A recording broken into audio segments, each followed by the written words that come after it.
RealToon, it's some real money in the room. We have well-known and respected member of the Los Angeles community, a reformed gang member, the man formerly known as Mob James, an original member of Death Row, and former advisor to Suge Knight. Would the advisor be putting too much on it?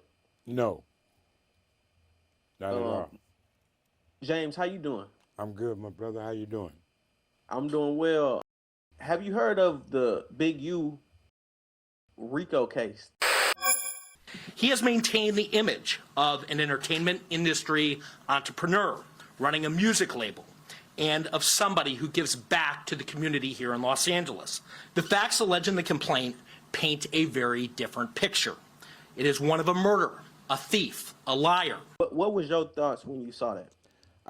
It kind of pissed me off because it takes us black men. It's always a black man trying to bring another brother down, and it kind of pissed me off. And I say that because of where I am, where I'm at today in my life. Looking at it as a young gangbanger or whatever the case might be, I wouldn't have gave a fuck. That's the way of life. That's our life. That's how we live. So I didn't want to be hypocritical, but it pissed me off because we taking each other down. Not they, but we're taking each other down. And with social media, it's giving the police the glue to put a stamp on how we move, how we grow, and how we live our lives, regardless of what we do. You got foul brothers out there, you got men of character, you got men that respect everything, and you got young cats growing up dumb as shit, believing that the shit that we doing and they see is good, and it's not.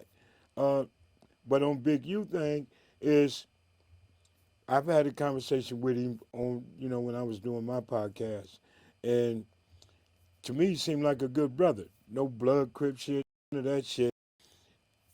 And social media took him down. Now, I'm not talking about what they charging him with and all that shit. I wasn't there. I don't know what happened or nothing about the little young man and all this other shit.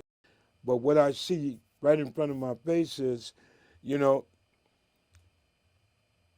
when we grow and we get to a point where we able or half-ass be able to take care of our families and change our life from the thug dude to, doing all this street shit, creating a ruckus or just self-destruction in the neighborhood, you have somebody of color ready to tear you down, ready to tear you down. But like with social media, it's too many hypocrites out there talking about how gangster they is and all this gangster shit they did being from the hood, and here we are talking about another man's gangster. And that's on Big U, not all these dudes that's talking. Uh, the whole world is a snitch, regardless who it is. I don't care if you got money.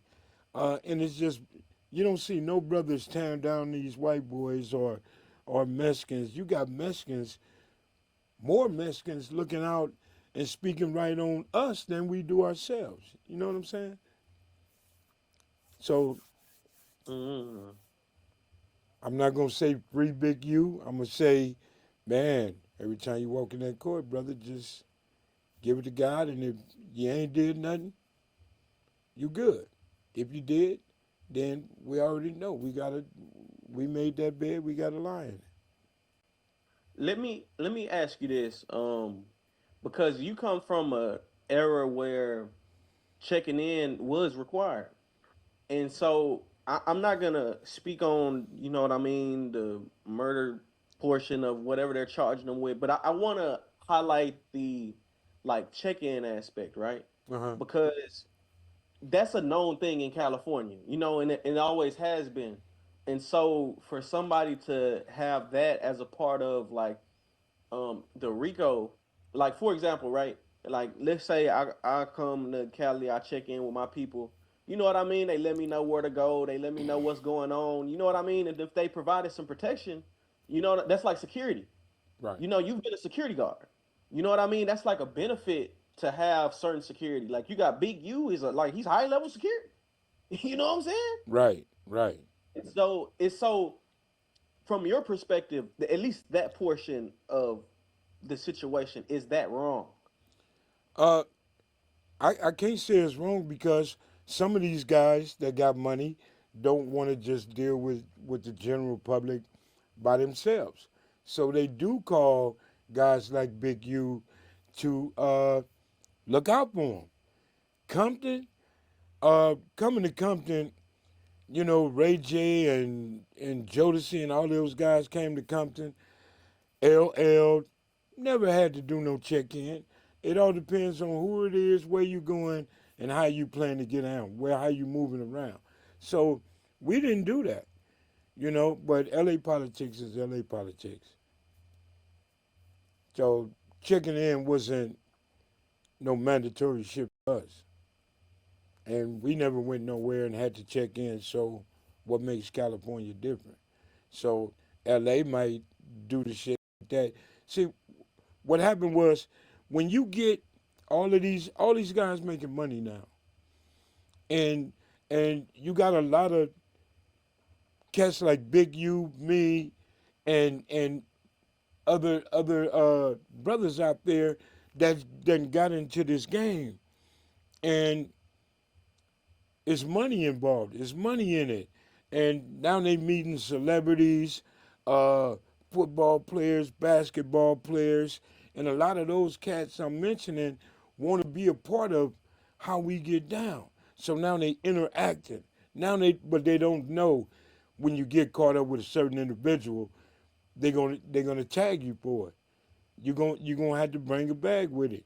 So now everybody is security guards. Everybody's doing bodyguard work. Everybody is in the thick of it. So, yeah, they checking in. They calling. I'm gonna be there. Woo woo woo. I mean, yeah, it's that's what it is, man. Hey, RealToon, it's some real money in the room.